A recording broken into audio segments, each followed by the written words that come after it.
Shalom. Puji Tuhan, saudara, hari ini dipersiapkan Tuhan untuk menjadi orang yang akan mengalami kemenangan dan membebaskan banyak orang. Amin. Amin. Pasukan Tuhan siap. Saudara, orang-orang yang dipilih sekali lagi oleh Tuhan. Saudara, kelas ini adalah kelas di mana kita akan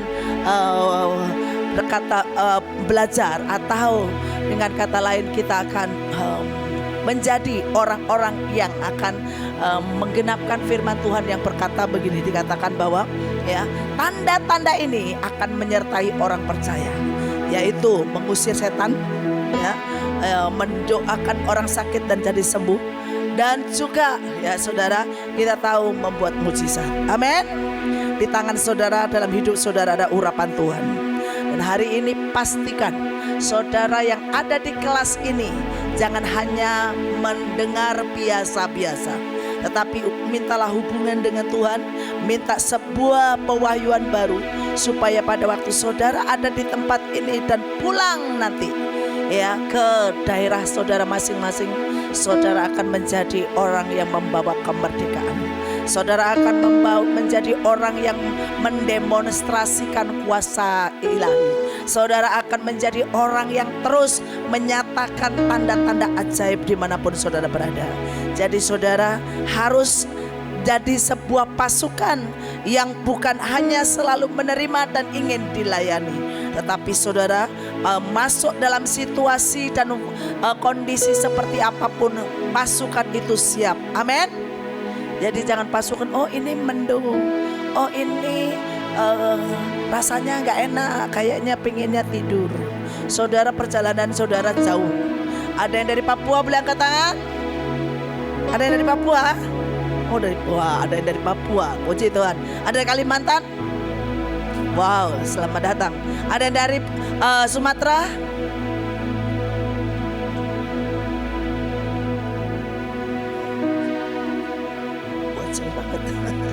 Oke. Saya harus di depan sini saudara. Buat saya terlalu jauh jaraknya dengan saudara ya. Saya senang mendekat dengan saudara, apalagi silau di sini. Oke. Ya. Saudara, ada yang dari Jawa? Sulawesi? Wow, masih ada semua. Nah, saya rindu bahwa saudara hari ini pada waktu saudara ada di tempat ini dan saudara mau diperlengkapi dan saudara akan menjadi pelaku apa yang menjadi rencana Tuhan, itu dinyatakan buat saudara. Saudara harus menerima, memiliki sebuah pengertian yang baru dari Tuhan. Saudara, apa yang saudara terima, baik itu karunia maupun apapun itu di tahun-tahun yang lalu, saudara harus mau terus diperbaharui. Harus mau diperbarui dan terus mau ya, yang namanya memiliki sebuah kerinduan dan kerinduan lebih lagi. Nah saudara yang kasih, tema kita pada hari ini dikatakan bahwa kita akan mengatakan bahwa yaitu bagaimana mematahkan kutuk dan pelepasan. Nah saudara yang kasih, sekadar mungkin banyak orang itu sering sudah mendengar yang namanya kutuk. Kalau ada dikatakan kutuk dan berkat itunya bersama yang dikatakan di dalam kitab Ulangan itu, dua-duanya ada yang satu mulut ya. Dengan kata lain, mulut saudara bisa memperkatakan berkat, tapi bisa juga memperkatakan kutuk. Nah hari ini kita mau belajar dan kita mau supaya kita mengerti dengan sebuah pengertian. Ada ayat yang berkata begini, umatku binasa karena tidak berpengetahuan, umatku binasa karena tidak berpengertian. Hari ini biar roh pengertian, roh pengetahuan itu turun ke atas saudara. Saudara mungkin gak usah tunggu nanti belajarnya lebih detail lagi. Kalau saudara mendengarkan sebuah kesaksian dari Elion saja, Elion yang dengan kata lain cucu dari Upang 5. Saudara, anak yang baru umur 3 tahun, tetapi seringkali tiba-tiba ada roh pengetahuan dari Tuhan. Dia bisa menjawab sesuatu, itu roh pengetahuan turun dalam hidupnya. Saya rindu kepada saudara. Mungkin saudara seringkali, ya aku gak bisa Bu melepaskan kutuk, ya makanya terjadi seperti ini. Bagaimana aku gak ada yang melayani? Enggak seperti itu ya. Saudara yang datang di tempat ini sebagai pasukan terdahsyat, aku belum pernah dilayani dan aku nggak bisa. Karena aku belum mendengar suara Tuhan, aku belum melihat seperti yang lain. Saudara, hari ini masuk masa akselerasi. Saudara akan alami sebuah percepatan dari Tuhan, amin. Dan hari ini mintalah roh pengertian itu, roh hikmat itu turun dalam hidup saudara. Paulus seringkali menulis bukunya dan berkata, yang ku kehendaki engkau punya yang namanya pengenalan yang benar akan Tuhan. Kedua adalah roh pengertian. Banyak orang itu kadang-kadang inginnya dimengerti, tapi tidak minta roh pengertian itu turun, sehingga dalam kau menghadapi apapun engkau akan diberikan roh pengertian oleh Tuhan. Nah saudara, lanjut saja. Di sini dikatakan saya berduet dengan Pak Daniel. Saya harap supaya saya nggak terlalu banyak menghabiskan waktu ini, karena saya ini sering bablas kalau memegang mic, saudara ya. Nah di sini dikatakan tentang kutuk, pengertian tentang kutuk. Saya akan baca, tapi saudara nanti ingat, saudara minta roh pengertian, roh pewahyuan, dan juga roh pengetahuan dari Tuhan, supaya ada yang membuat engkau mengerti lebih detail lagi. Mungkin ditulisnya sangat singkat, tetapi pada waktu saudara terima roh pengertian itu, tiba-tiba mengerti. Saudara, saya untuk menjadi seperti ini pun karena ada roh pengertian yang turun dalam hidup saya, yaitu dari Tuhan. Nah saudara, definisi kutuk, perkataan kutuk ya perkataan yang diucapkan seseorang yang dapat mengakibatkan bencana kepada orang lain. Nah kalau kemarin, siapa yang kemarin mengikuti yang namanya pelepasan yang ada di gedung ARK? Ada beberapa yang ada di gedung Kecapi, ngikutin yang dari pengajaran yang kemarin tentang pelepasan, ada ya. Nah saudara yang nggak angkat tangan, saya nggak tahu, mungkin saudara baru datang ya. Nah saudara, saya mau katakan sekali lagi ya, itu kalau kita mau, kenapa ada kutuk? Pertama memang dari pohonnya. Pohon, kita beresin pohon. Pohon itu bukan pohon yang namanya pohon delima, atau mungkin juga bukan pohon jambu atau rambutan.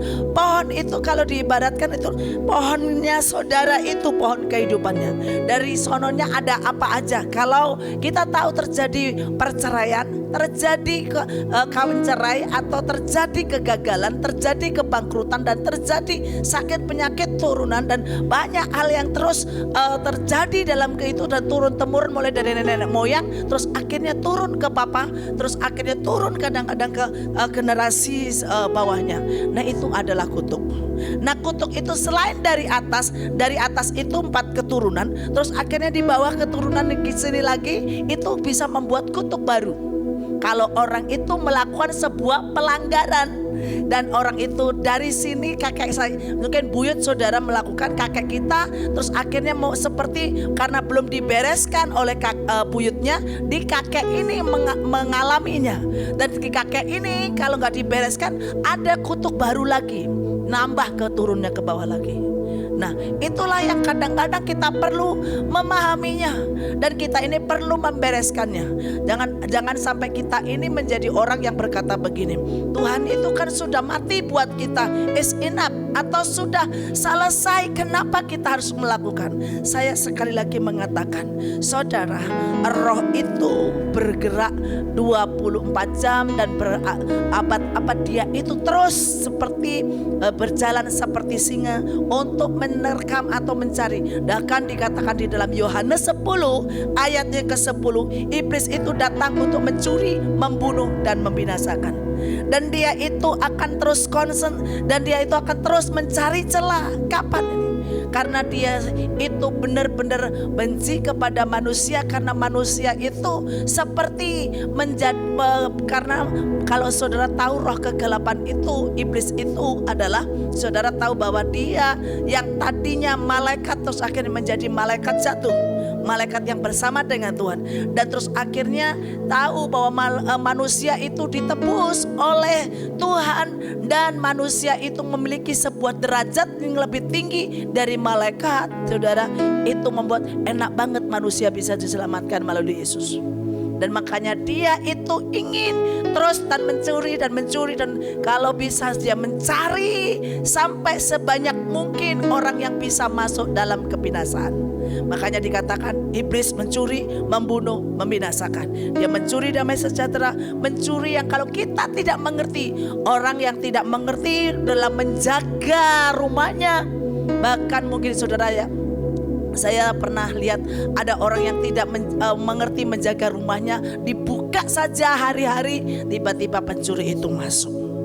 Orang yang berpengetahuan dia tidak akan membiarkan rumahnya begitu saja dan membiarkan pencuri itu masuk. Hari-hari kita ada pencuri. Setiap kehidupan kita dia ingin mencuri damai sejahtera. Dia ingin mencuri apa saja yang dia mulai telusuri. Iblis itu tidak maha tahu, tetapi iblis itu tahu karena dia berabad-abad. Bahkan dia bisa meniru suara, meniru rupa kadang-kadang. Kadang-kadang itu mungkin dibilang ini buyutnya, ini kakeknya, ini siapanya. Makanya sekali lagi, mari kita berpengetahuan. Roh Tuhan ada padamu.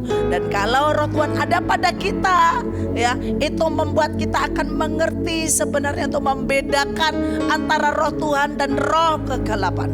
Hari ini sekali lagi yang saya mau katakan bahwa perkataan yang diucapkan yang dapat mengakibatkan bencana itu utuh. Saya sekali lagi sepele kadang-kadang. Saya ini sering melayani banyak orang dan kadang-kadang anak ini pernah ngomongin ya. Ini sebuah kesaksian. Dikatakan gini, anaknya cantik. Anaknya itu mungkin adalah mungkin awalnya karena tidak fokus ya, terus melakukan sesuatu salah. Dan suatu waktu dia ngomongin terus, bego lu, bego lu, bego lu. Saudara, anaknya sebenarnya pinter, tetapi jadi bener-bener bodoh. Saudara apa? Terus akhirnya bener gak naik kelas. Dan pada waktu dia gak naik kelas tambah dimarahin. Suatu waktu dikatakan, Bu Puji, anak saya gak tahu bagaimana gini. Dan saya bilang, kenapa ini? Kok anak kelihatannya pinter dan anaknya kelihatannya cantik, kenapa? Kok bisa? Bener saudara, begitu saya datang ke rumahnya disuguhin minum, anaknya sambil kayak gemeter menyuguhkan minum ke saya. Terus akhirnya mungkin salah posisi gitu ya, antara bagaimana gelas itu gitu ya, bekon dulu, anaknya gemeter lagi.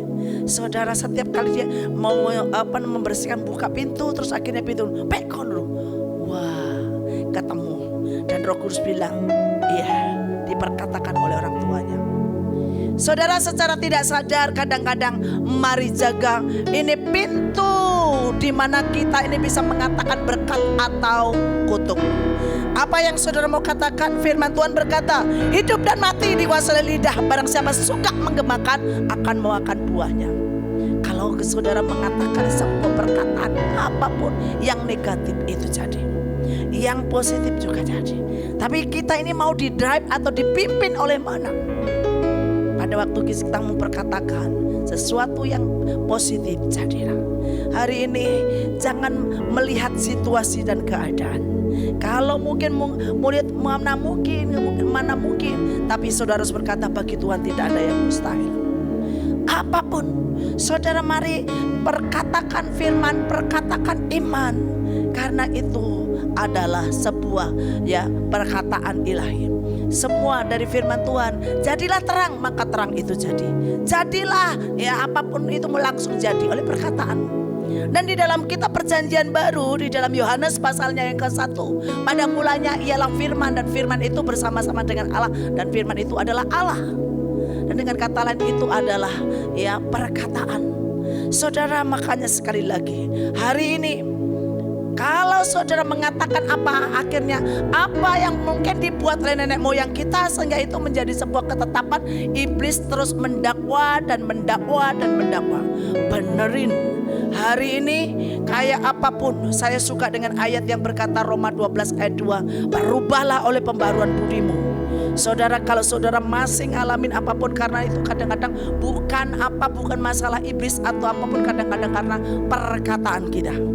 Dan hari ini kalau itu mengakibatkan bencana, tarik dan katakan patahkan. Dan hari ini berubah untuk menjadi orang yang mengatakan sesuatu yang positif.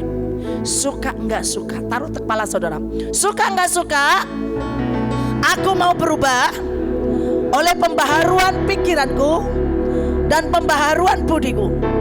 Aku mau memperkatakan kebenaran. Semua di pikiranku yang masih ada perkara yang negatif atau trauma, hari ini aku minta dibersihkan oleh darah Yesus dan oleh pikiran Kristus, supaya aku menjadi orang yang diubahkan pikiranku dan aku berubah menjadi manusia ilahi, punya pikiran Kristus yang memperkatakan kebenaran dalam nama Yesus. Ini penting saudara. Saudara, kadang-kadang kita nggak sadar. Bagi saya ini punya keturunan di atas saya. Ibu saya ya, kalau ngomong sesuatu itu orang satu desa takut saudara. Kayak kadang-kadang ngomong pokoknya ada masalah apa pokoknya ya takut. Dan suatu waktu saya itu ngalamin beberapa pada waktu masih ini ya, masih sampai SMP, masih SMA. Maksudnya saya ini juga kalau ngomongin orang ya, ngomong atau bisa wah gitu. Nah saudara, tiba-tiba apa sih yang membuat kami susah? Ya, kerja keras dan sepertinya hasilnya oke, tapi kenapa susah? Dan tiba-tiba dikatakan kamu harus berubah. Saudara, simple. Kalau saya saksikan atau kalau saya bersaksi itu panjang. Saya mau simple aja supaya saudara ngerti. Hari itu bagaimana supaya saya bertobat dengan kemarahan dan saya harus memutuskan kutuk itu. Saudara, tiba-tiba ayat yang berkata, berbahagialah orang yang membawa damai, karena mereka akan disebut anak Allah. Saya katakan, saya ini kalau kemanapun, saya ini membawa damai atau membawa pertengkaran. Kalau saya membawa pertengkaran, saya anaknya siapa? Jadi saya setiap kali saya harus memilih untuk membawa damai. Saya nggak tahu saudara punya karakter kayak apapun. Sekarang kelas ini ditandai dengan yang namanya karakter. Ada sanguin, ada flegmatis, ada apapun. Dan kadang-kadang ada punya kelebihan dan kelemahannya. Kalau saudara punya sebuah kelemahan kayak apapun, minta untuk menjadi sembuh. Kalau saudara punya kelemahan, saya memiliki kelemahan beberapa hal yang saat itu dan hari ini disembuhkan oleh Tuhan. Dan kedua adalah saya punya mental yang namanya mental miskin. Dan seperti saya katakan, memang miskin itu nasib, saya pikir begitu. Dan saudara kasih, saya ingat ayat firman Tuhan yang berkata, iblis datang untuk mencuri, membunuh dan membinasakan. Yesus datang untuk memberikan apa? Kehidupan, dan kehidupan yang berkelimpahan.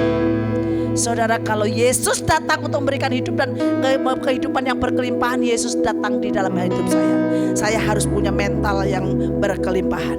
Saudara, mungkin hari itu harta apapun mungkin belum saya miliki. Harta apapun itu saya memiliki sesuatu yang tidak pernah bisa hilang. Saya akhirnya saya katakan, saudara, hari itu Tuhan, engkau berikan aku kelimpahan. Apa sih yang membuat engkau kelimpahan? Saya dalam sebuah perenungan, Tuhan adalah gembalaku, takkan kekurangan aku. Tiba-tiba pewahyuan yang baru, takkan kekurangan hikmat, takkan kekurangan pengertian, takkan kekurangan kasih, takkan kekurangan pengampunan, takkan kekurangan belas kasihan. Saya terima, yes, Tuhan, engkau memberikan kepadaku sebuah kelimpahan. Dan tiba-tiba saya memiliki kasih yang berlimpah, pengampunan yang berlimpah, pengertian yang berlimpah, hikmat yang berlimpah, dan pengenalan yang berlimpah. Dan saudara, itu tidak pernah bisa dicuri oleh siapapun. Saudara, ada banyak orang punya pengejaran mungkin yang fisiknya terlebih dulu. Tapi hari itu saya mengalami yang namanya pengejaran, tiba-tiba saya punya kelimpahan. Saudara, apapun di tangan saya, hari itu mungkin saat itu saya mengalami kesulitan tentang ekonomi, tetapi saya tahu ada Jehovah Jireh yang menyediakan.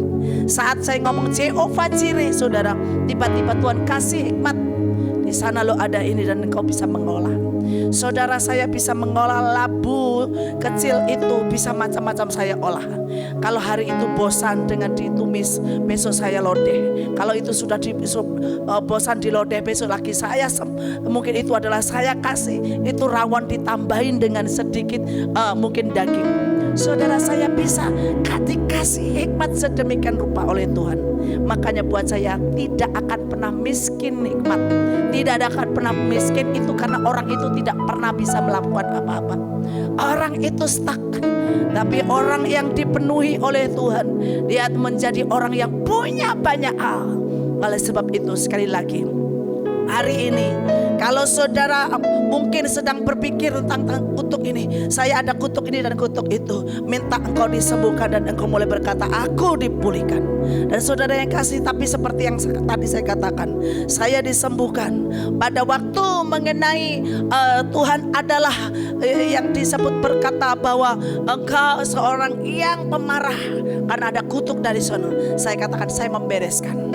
Saya nggak tahu saudara dari atas saudara ada sesuatu apa. Saya pada waktu saya menikah dan pada waktu saya lahir baru, saya mengatakan, Tuhan, mulai dari saya dan generasi ke bawah saya, tidak ada lagi yang mengalami seperti saya dulu. Sekarang saya menjadi orang yang pembuka sejarah baru. Orang yang lahir baru seperti dikatakan firman Tuhan yang mengatakan di dalam 2 Korintus pasalnya yang ke-5 ayat ke-17, barang siapa di dalam Kristus ia adalah ciptaan baru, yang lama sudah berlalu, yang baru sedang datang dan sudah datang. Dan saya katakan yang lama sudah berlalu. Hari ini saudara harus menjadi orang yang benar-benar menangkap dan mengerti tentang hal yang lebih dasar dari Tuhan. Dan Allah memberikan kuasa bagi orang percaya untuk memutuskan pola dosa. Hidup tidak dikuasai oleh pola dosa. Roma 6 ayat 6. Karena kita tahu bahwa manusia lama kita telah turut disalibkan supaya tubuh dosa kita hilang kuasanya, agar jangan kita menghambakan diri lagi kepada dosa. Saudara, Yesus melakukan penyaliban atau Yesus disalibkan itu bukan karena kesalahannya dia. Ada sesuatu. Ingatkan, lakukan sebuah perenungan. Setiap apapun yang menjadi kelemahanmu dan menjadi penghambatmu, itu sudah disalibkan. Tapi jangan hanya berhenti pada waktu Yesus sudah melakukannya, tetapi mari jadilah orang yang menghidupi firman itu. Sekali lagi, jadilah orang yang menghidupi firman itu. Engkau menjadi orang yang berkemenangan. Dan makanya sendiri dikatakan hidup sebagai ciptaan baru, 2 Korintus 5 ayat 17. Jadi siapa yang ada di dalam Kristus, ia adalah ciptaan baru. Yang lama sudah berlalu, sesungguhnya yang baru sudah datang. Saudara, jangan sampai kita pakai pola lama. Saya ini semakin disingkapkan. Saya menanganin STT, dan pada waktu STT ini punya siakat ini dari waktu itu sebuah sistem yang sebenarnya untuk menolong STT supaya ada sistem dalam kurikulum atau semualah mengoperasi STT. Saudara, tapi tiba-tiba ya saya katakan siakat itu sudah maksudnya sudah tidak berlaku lagi. Dan dikatakan ya harus beli yang baru. Dan pada waktu ini pelajaran simple ya, pola yang lama itu ya sekarang diganti, mau dioperasi kayak apapun kalau kita pakai yang lama gak bisa. Dan sekarang kalau saudara itu tahu di dalam Kristus, ya sebelum di dalam Kristus engkau punya pola yang diajarkan nenek moyangmu tentang mungkin ajaran-ajaran yang saat itu adalah mungkin tentang hal-hal yang berhubungan mungkin itu adalah dengan yang disebut mungkin kuasa-kuasa yang lain, atau disebut mungkin kita tahu tentang mungkin bagaimana kita mungkin belajar tentang hal-hal yang mungkin mereka lakukan. Dan tiba-tiba pada waktu saudara membaca firman Tuhan dan saudara tinggal di dalam Kristus, pola itu harus dirubah. Dan saudara harus mengatakan yang lama sudah berlalu, yang baru sudah datang. Dan saudara harus mau dipimpin. Saat saya menikah saya tahu suami saya dari Jawa Tengah, saya dari Jawa Timur. Enggak mudah saudara. Saya punya, mungkin sekalipun kami sama-sama hamba Tuhan, saudara, suatu waktu mungkin apa yang dimengerti oleh orang tuanya tentang pernikahan, dan mungkin apa yang diberitahukan tentang oleh orang tua saya tentang pernikahan. Tetapi tiba-tiba pada waktu kami dikonselingin, tiba-tiba katakan ini, kalian jangan pakai pola apa yang mungkin pengetahuan orang dunia lakukan. Dan dikatakan tidak pakai Jawa Tengah, tidak pakai Jawa Timur. Saudara, sekalipun saya tahu kadang-kadang itu masih ada modelnya Jawa Timur, saudara, ngerjain apa-apa gerubak-gerubuk saudara. Yang dari Jawa Tengah berkata begini, kalau nggak mau kerja jangan kerja, ya. Tersinggung mereka, katanya saya nggak mau kerja. Sedangkan Jawa Timur berkata begini, kerja rame keras gitu, oh enggak ya, nggak pecah, itu enak gitu. Ternyata itu istrimu kalau nggak mau kerja jangan suruh kerja. Oh, saudara, demikian juga mereka punya sistem yang berbeda atau punya cara yang berbeda. Ya, mereka kalau melakukan apapun tunggu numpuk semuanya dan tunggu banyak, ditunggu dan ditunggu aja.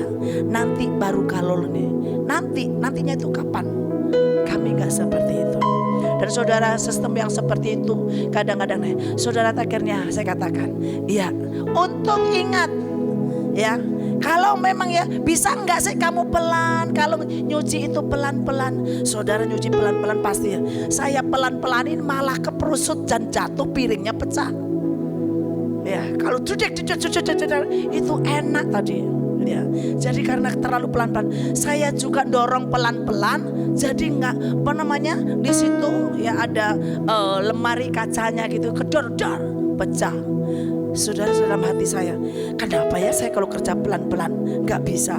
Kemarin sudah 5 hari kerja brak, wasnya begini-gini nggak apa-apa, dan saya suka cita. Saudara, terus akhirnya kita harus mulai penyatuan dan mengerti.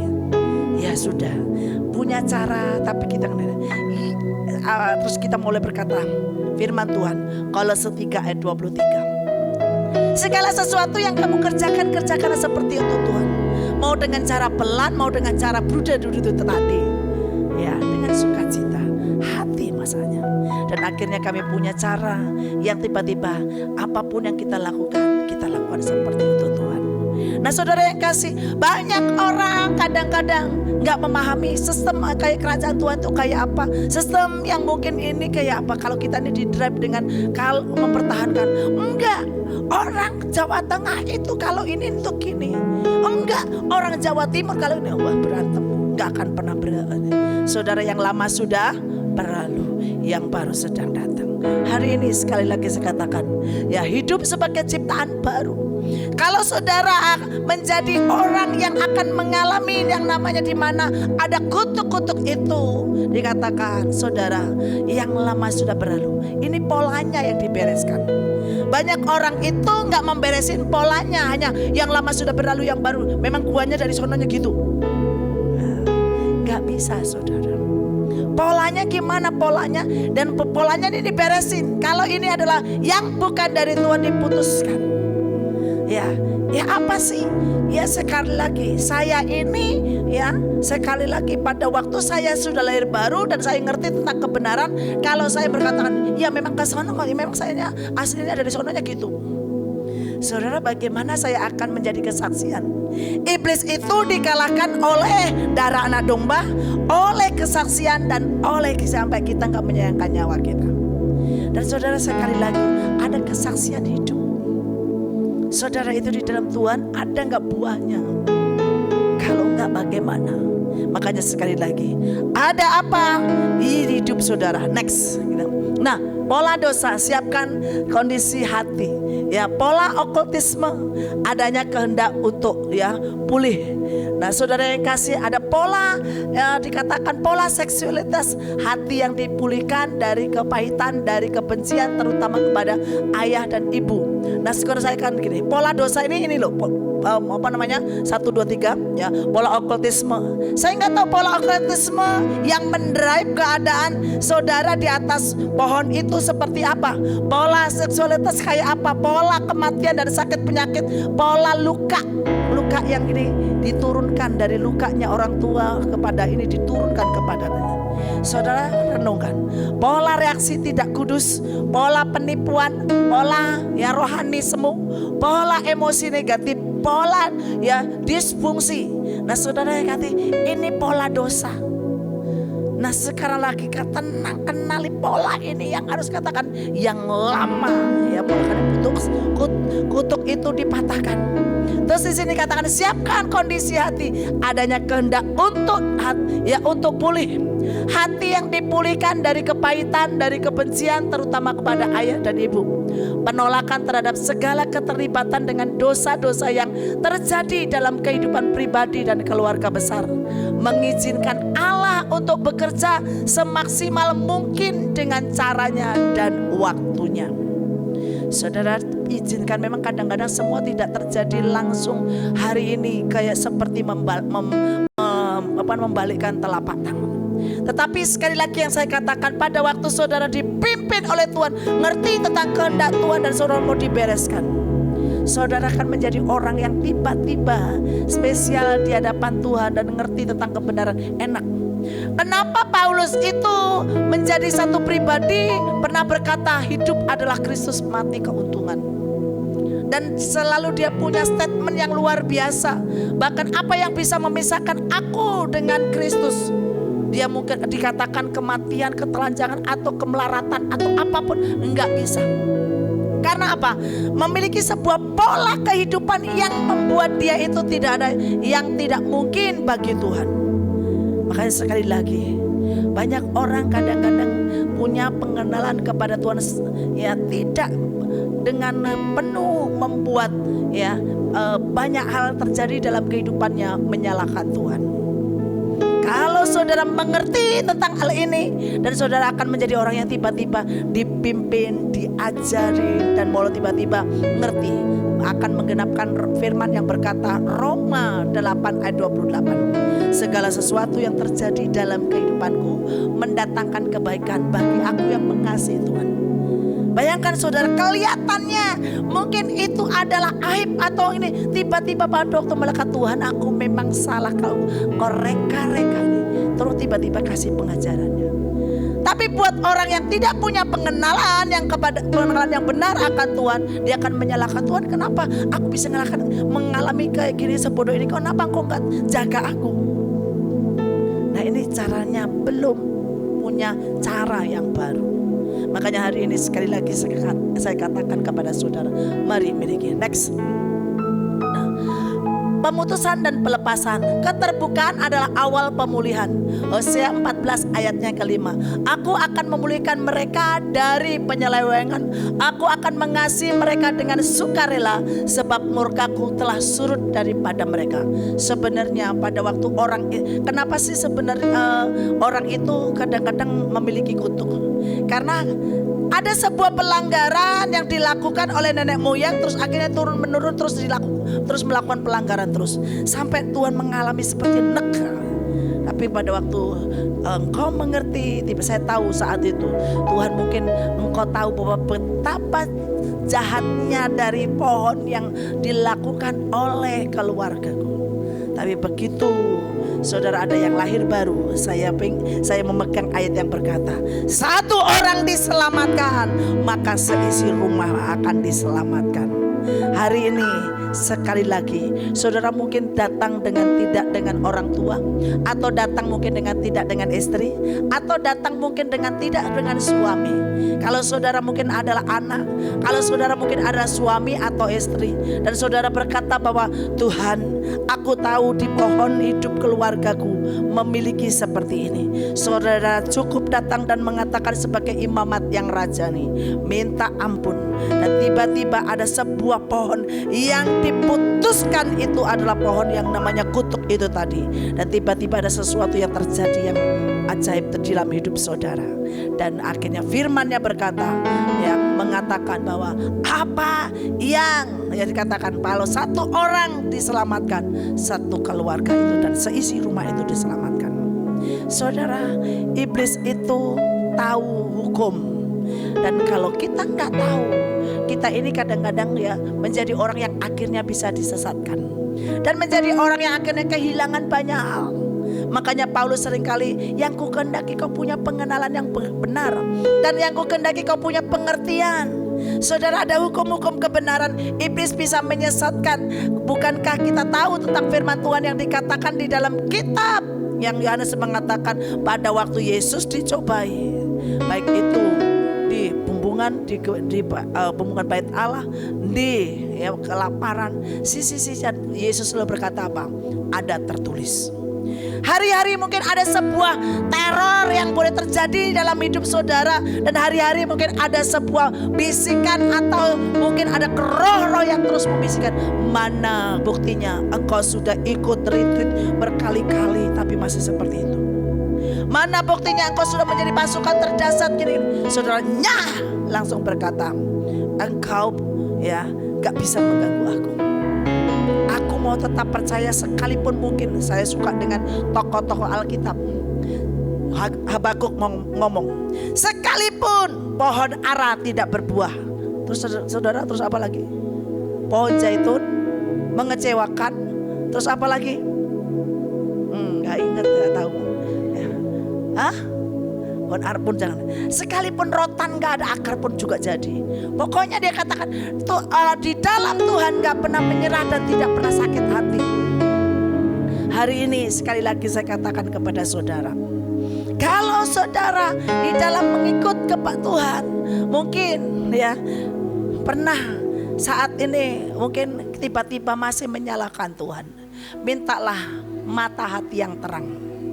Paulus orang yang seringkali berkata, berikan aku mata hati yang terang. Dan doanya di dalam kitab-kitab yang lain selalu berkata begini, aku kehendaki kau punya mata hati yang terang. Karena ada orang tidak memiliki mata hati yang terang, sehingga apapun itu seperti belum ada pertolongan.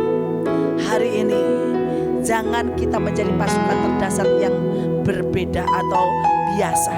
Jadilah pasukan terdasar yang mengerti tentang hukum-hukumnya Tuhan. Dan pada waktu intimidasi, teror, apapun yang teror itu diucapkan kepada saudara, saudara tahu bagaimana untuk membalikan keadaannya.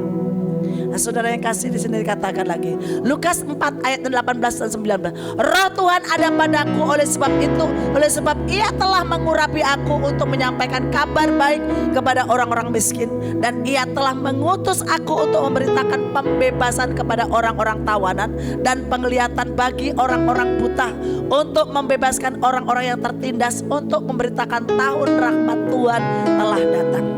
Saudara, di sini dikatakan ada yang Ia telah mengutus aku untuk memberitakan pembebasan kepada orang-orang tawanan. Saudara, ada banyak orang di luar sana yang masih mengalami tawanan. Dan kalau saudara juga menjadi orang yang biasa-biasa dan saudara gak menolong mereka, saudara apa yang jadinya? Sekali lagi, saudara dipanggil dan saudara ada hari ini. Ini loh ayatnya. Saudara akan membebaskan orang-orang yang tertawan. Saudara akan membebaskan orang-orang yang butuh mengalami pelepasan. Karena begitu banyak orang yang terikat, dan begitu banyak orang yang mungkin kadang-kadang tidak tahu tentang kebenaran, dan begitu banyak orang yang pertama butuh ditolong. Saudara, awal mungkin orang itu belum tahu dan belum mengerti. Pertama dilayani, setelah dilayani dibimbing kepada sebuah pengenalan, dan dibimbing untuk dia mengaktifkan karunia atau kuasa yang ada.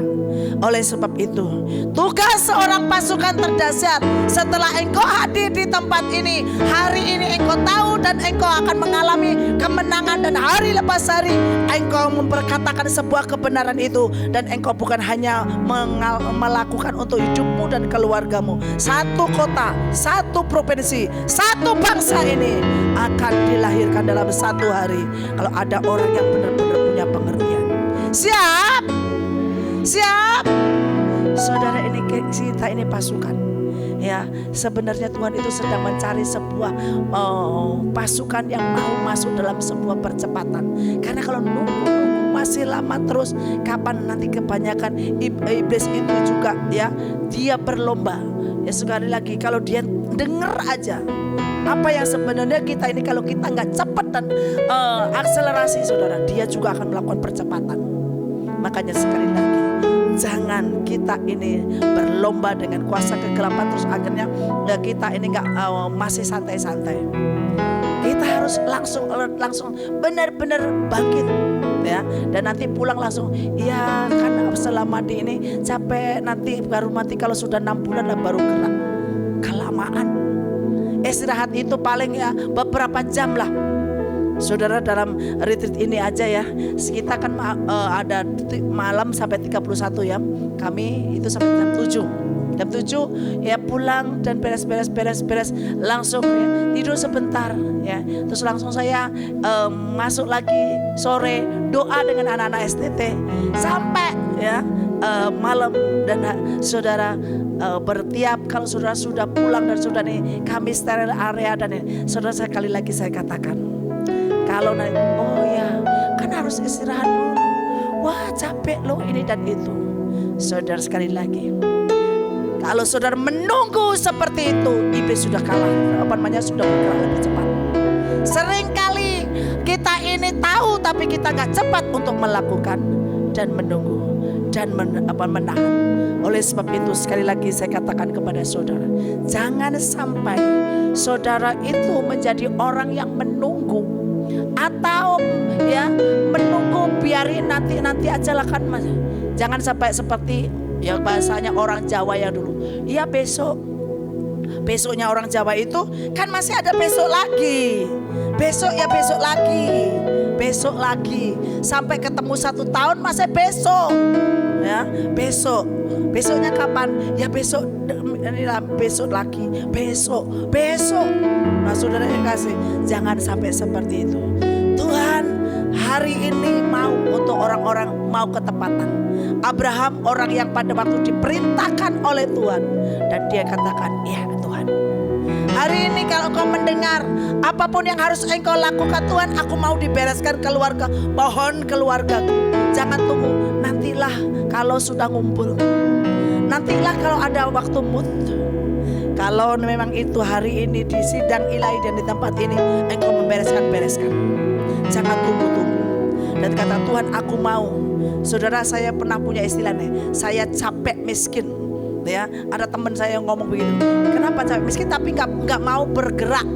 Tapi kalau capek miskin langsung, yes, apa yang harus engkau lakukan? Engkau ya lahir baru dan engkau hidup di dalam Tuhan dan pakai pola kerajaan Tuhan. Jangan pakai pola manusia lama.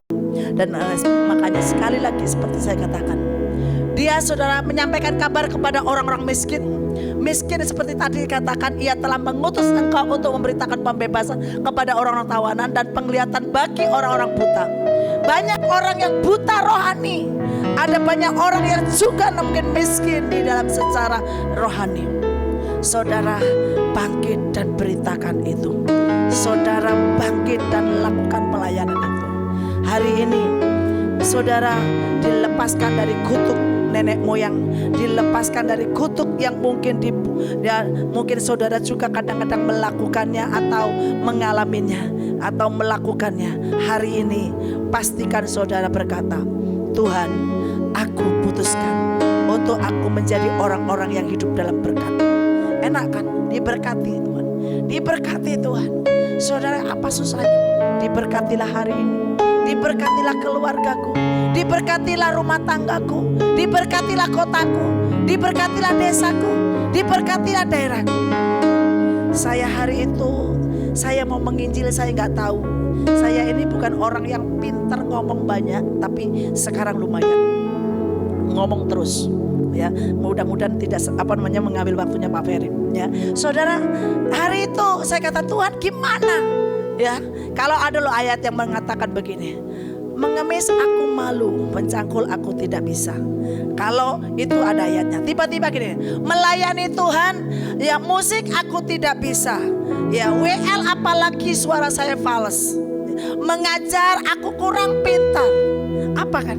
Saudara, tiba-tiba ada ayat, Tuhan aku mau bagaimana sih menginjil dalam banyak hal yang tiba-tiba ada kemudahan. Saudara, tiba-tiba ada ayat yang berkata, dikatakan dari Yeremia 29 ayat 7, usahakanlah kesejahteraan kota di mana kamu aku buang, dan berdoalah untuk kota itu karena ya kesejahteraannya adalah kesejahteraanmu. Saudara, tiba-tiba saya banyak doa untuk kota. Dan pada waktu saya banyak berdoa untuk kota, apa yang pernah dikatakan oleh orang tentang tempat yang adalah sulit atau jiwa-jiwa mungkin adalah tidak pernah mau untuk datang ibadah. Saudara, hari itu ya tiba-tiba saya lakukan doa, dan saya doanya bukan hanya doa di tempat doa syafaat aja, kadang-kadang doa keliling. Dan saudara, apa yang terjadi? Ya, firman Tuhan katakan apa? Di alam roh, di alam jasmani ada kemudahan. Dan tiba-tiba terbuka pintu penginjilan, pintu lawatan, dan pintu keajaiban. Oleh sebab itu, seperti yang saya katakan sekali lagi kepada saudara, hari ini kalau saudara orang yang ingin mengalami pemulihan dan ingin mengalami kelepasan atau mengalami kemenangan, apa yang sebenarnya saudara harus putuskan? Yang lama sudah berlalu, yang baru sedang datang. Sebenarnya perjalanan ini atau pengajaran ini sangat banyak, tetapi sekali lagi biar Roh Kudus yang akan menerangkan kepada saudara dan menjelaskan dengan sebuah hikmat baru, pengertian yang baru. Angkat tanganmu di hadapan Tuhan.